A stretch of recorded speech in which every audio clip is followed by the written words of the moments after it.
किसी भी देश और समाज की पहचान बनाने में कला का महत्वपूर्ण योगदान होता है।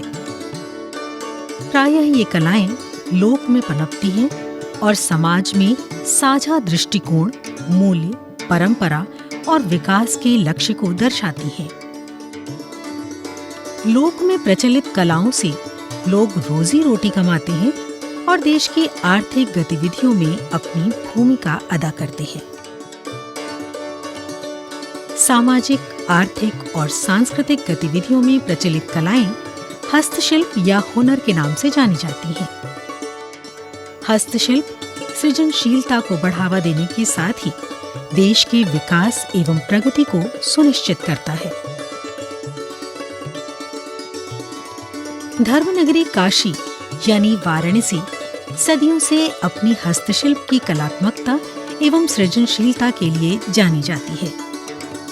वाराणसी में वस्त्र निर्माण, खासतौर से साड़ी, लकड़ी के खिलौने, स्टोन वर्क, गुलाबी मीनाकारी और वुड कार्विंग सैकड़ों साल से रोजगार के साधन रहे हैं। हजारों हुनरमंद एवं कारीगर हस्तशिल्प के जरिए अपने परिवार का भरण पोषण करते रहे हैं। वक्त के साथ हस्तशिल्प की चमक थोड़ी धुंधली पड़ने लगी। भारत सरकार द्वारा देश भर के हस्तशिल्पियों और हुनरमंदों की कलात्मकता एवं सृजनशीलता को संरक्षित रखने और हस्तशिल्पियों की आजीविका को बचाए रखने के उद्देश्य से कई तरह की योजनाओं की शुरुआत की गई। हस्तशिल्पियों को कच्चे माल की आपूर्ति और ऋण उपलब्ध कराने के साथ ही उन्हें आधुनिकतम तकनीक की जानकारी देकर एक कुशल कारीगर बनाने का प्रयास किया गया। कार्यालय विकास आयुक्त हस्तशिल्प वस्त्र मंत्रालय भारत सरकार के द्वारा शिल्पियों के उत्थान के लिए बहुत तरह के कार्यक्रम चलाए जाते हैं और जिनका लाभ उन्हें सीधा दिया जाता है। जैसे उनके पुनरुत्थान के लिए भी भारत सरकार कार्यालय विकास आयुक्त वस्त्र मंत्रालय के द्वारा कार्य किया जा रहा है। इसके अंतर्गत शिल्पियों को निःशुल्क पहचान पत्र प्रदान किया जाता है।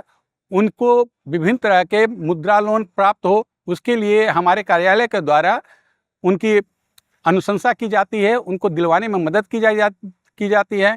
इसी प्रकार शिल्पियों का बीमा करवाया जाता है, फिर उन्हें प्रशिक्षण भी प्रदान किया जाता है, नए नए डिजाइन भी दिए जाते हैं। शिल्पियों को विभिन्न प्रकार के विपणन सहायता दी जाती हैं। तो इस तरह से बहुत तरह से कार्यक्रम करके और एक्सपोर्ट के लिए भी किया जाता है। हस्तशिल्प उत्पादों की फीकी पड़ चुकी चमक पुनः लौटाने के लिए विपणन के नए नए तरीकों की जरूरत थी। विपणन योजना के तहत हस्तशिल्पियों को जहां आर्थिक सहायता प्रदान की जा रही है, वहीं प्रदर्शनी के जरिए उनके उत्पादों को जन जन तक पहुंचाया जा रहा है। विपणन के लिए किए जा रहे प्रयासों से हस्तशिल्पियों के उत्पादों को एक नया बाजार मिल रहा है, जिससे उनकी आर्थिक स्थिति में सुधार हो रहा है। कार्यालय विकास आयुक्त हस्तशिल्प वस्त्र मंत्रालय भारत सरकार द्वारा हस्तशिल्पियों के लिए विभिन्न शिल्प में समय समय पर प्रशिक्षण का आयोजन किया जाता है। इस प्रशिक्षण की अवधि 2 माह से लेकर 3 माह और 1 माह तक होती है, जिसमें नए हस्तशिल्पियों और जिन हस्तशिल्पियों को पूर्व में भी ट्रेनिंग दी जा चुकी है, उनके शिल्प में निखार के लिए उनको सिद्ध हस्तशिल्पी द्वारा, जो मुख्य रूप से नेशनल अवार्डी, स्टेट अवार्डी या फिर जो है शिल्प गुरु होते हैं, उनके द्वारा ट्रेनिंग दी जाती है। इस ट्रेनिंग के दौरान जो सभी हस्तशिल्पी आते हैं, उनको भारत सरकार द्वारा TADA की भी दिया जाता है। इसके साथ ही साथ हस्तशिल्पी आके नए हस्तशिल्पियों के साथ मिलते हैं और नए नए प्रोडक्ट बनाते हैं। इस समय मार्केट में जो भी प्रोडक्ट चल रहे हैं, उसके बारे में भी उन लोगों को बताया और सिखाया जाता है। ODOP यानी वन डिस्ट्रिक्ट वन प्रोडक्ट जैसी नीतियों से हस्तकला उत्पादों का काफी प्रचार प्रसार हो रहा है। एक जनपद एक उत्पाद, इससे हुनरमंदों को फायदा तो हो ही रहा है, साथ ही जनपद को भी एक नई पहचान मिल रही है। भारत सरकार जो केंद्र सरकार है और राज्य सरकार है, तो जितने भी हस्तशिल्पी हैं उनके लिए विभिन्न तरह की स्कीमें चल रही हैं, जिससे जो हमारे आर्टिजन हैं उनको कहीं ना कहीं बहुत अधिक लाभ मिल रहा है। इसके तहत विभिन्न जो ट्रेनिंग चलती है स्कीमें के थ्रू, उनको कहीं ना कहीं ट्रेंड किया जाता है और एक नए इनोवेशन प्रोडक्ट के रूप में उनको ट्रेनिंग दी जाती है, जिससे जो आर्टिजन हैं उनको नए नए ट्रेंड के हिसाब से हम लोग प्रोडक्ट बनवाते हैं और उनको जो है सप्लाई के लिए हम लोग तैयार करते हैं।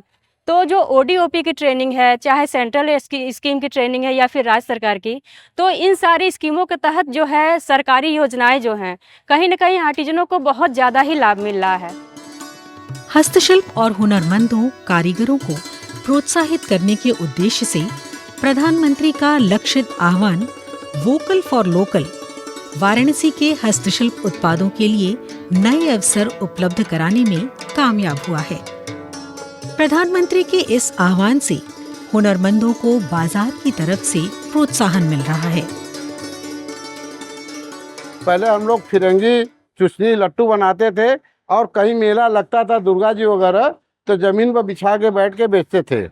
मगर धीरे धीरे गवर्नमेंट के द्वारा हम लोगों को एक प्लेटफार्म मिलता गया, जो गवर्नमेंट के द्वारा एग्जीबिशन प्रदर्शनी लगाया जा रहा है। हमारे कारीगर भाइयों के द्वारा बनाया गया जो प्रोडक्ट है हम वहाँ रख के सेल कर रहे हैं। वहाँ पर बड़े बड़े कभी कभी होलसेलर आते हैं और आए भी हैं, हमसे कांटेक्ट में भी हैं। जैसे रशियन डाल गुड़िया बनती है, इतने बड़े पैमाने पर आर्डर है कि हम उनको सप्लाई नहीं दे पा रहे हैं। जो यहाँ बनारस से बनकर सिंधोरा हमारे हड़ासरा में जाता है, वहाँ से ट्रकों द्वारा कई ट्रक द्वारा जाता है। वाराणसी के विभिन्न हस्तशिल्प से जुड़े कारीगरों को समय समय पर सरकार द्वारा पुरस्कृत एवं सम्मानित किया जाता है। सरकार के इस कदम से जहां हुनरमंद कारीगरों का आत्मविश्वास बढ़ रहा है, वहीं उनकी एक नई पहचान बनती है, जिसका लाभ उन्हें अपने व्यवसाय को बढ़ाने में मिलता है।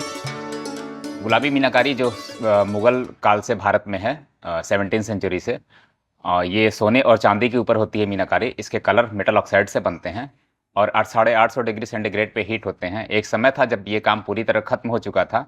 सरकार के प्रयासों से फिर 2014 के बाद इसमें बहुत ज़्यादा ऊंचाई आई है और बहुत ज़्यादा डिमांड बढ़ी है। अभी विदेशों में भी इसके स्टॉल लगने लगे हैं, स्टोर खुलने लगे हैं। इसके अलावा ये क्राफ्ट जीआई क्राफ्ट भी है और ये हमारे उत्तर प्रदेश सरकार के ओडीओपी में भी शामिल है। समय समय पर सरकार द्वारा, वस्त्र मंत्रालय द्वारा इसमें विशेष प्रशिक्षण कार्यक्रम चलाए जाते हैं, जिनके द्वारा नए बच्चों को इस क्राफ्ट को सीखने का अवसर मिलता है और इस क्राफ्ट में काफ़ी सहायता मिलती है।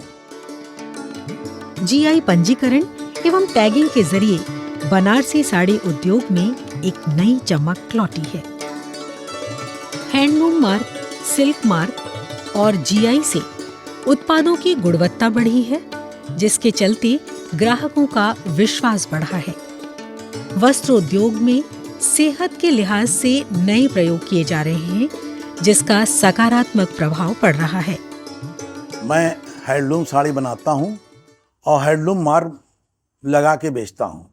जो हैंडलूम मार्क भारत सरकार का है और सिल्क मार्क भी लगाता हूं। हैंडलूम मार्क, सिल्क मार्क, क्योंकि आज मार्केट में बहुत धांधली हो रही है, तो इसी हालत में आज हम लोग इस बात को साबित करते हैं कि जो सिल्क ले तो सिल्क मार्क देख के ले, हैंडलूम ले तो हैंडलूम मार्क लगा हुआ देख के ले, जीआई है अगर बना हुआ है तो जीआई भी लगा हुआ देख के ले कि जीआई है। क्योंकि सिल्क वो चीज़ है कि सेहत के लिए बहुत अच्छी चीज़ है, सेहत में कभी नुकसान नहीं पहुंचाएगा, शरीर कोई नुकसान नहीं होगा, और जितने धागे आ रहे हैं उससे शरीर के लिए नुकसान होगा, सेहत के लिए नुकसान होगा। तो सिल्क आज बहुत ज़रूरी है कि आप सिल्क मार्क देख के लें।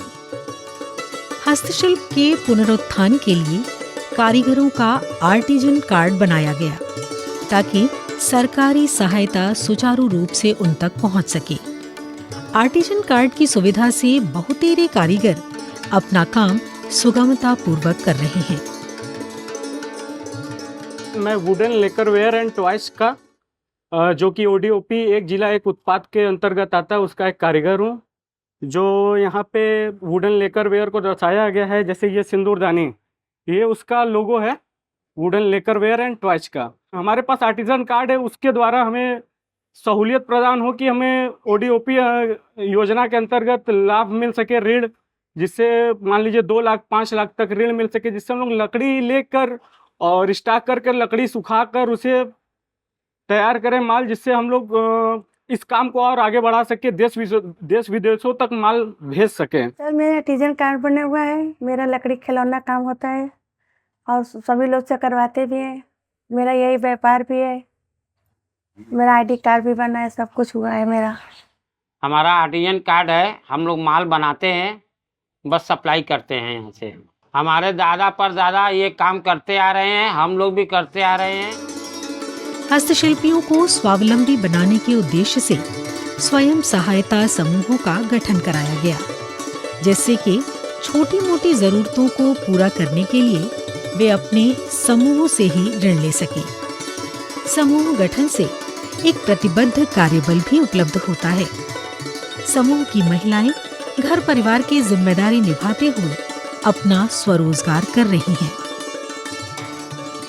हम हस्तशिल्पी लोग यहाँ पे महिलाओं के लिए, महिलाओं के साथ मिलके स्वयं सहायता समूह बनाकर और घर में समूह बनाकर और गृह उद्योग के रूप में ये लकड़ी के खिलौने बनाते हैं। और ये लकड़ी के खिलौने हमारे सिर्फ भारत में ही नहीं, सिर्फ बनारस में, पूरी इंडिया में या देश के विदेशों में भी इसका निर्यात होता है। और लोग विदेशी तो हमारे बहुत पसंद से इस चीज़ों को ले जाते हैं, हमारे देश की धरोहर है। और इसका सरकार भी इसका बहुत ज़्यादा सपोर्ट कर रही है।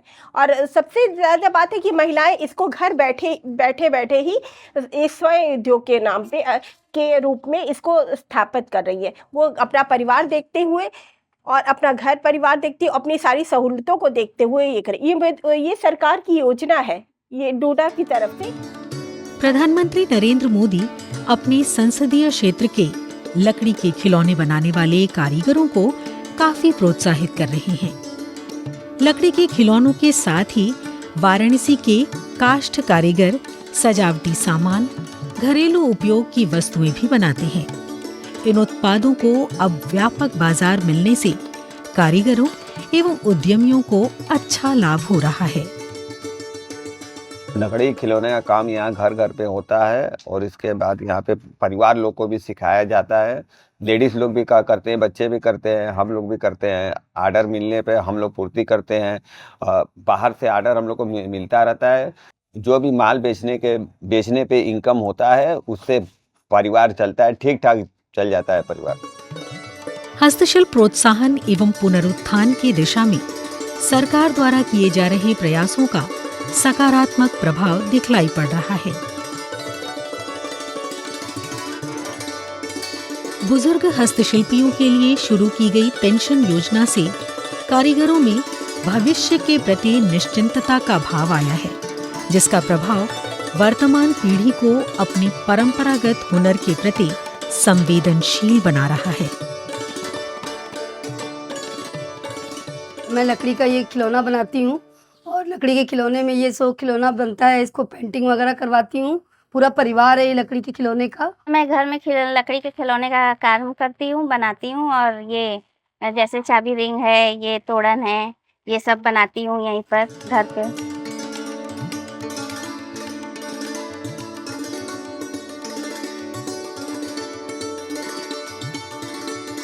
परंपरागत कलाएं, खास तौर से हस्तशिल्प, जीवन मूल्यों को रेखांकित करती है।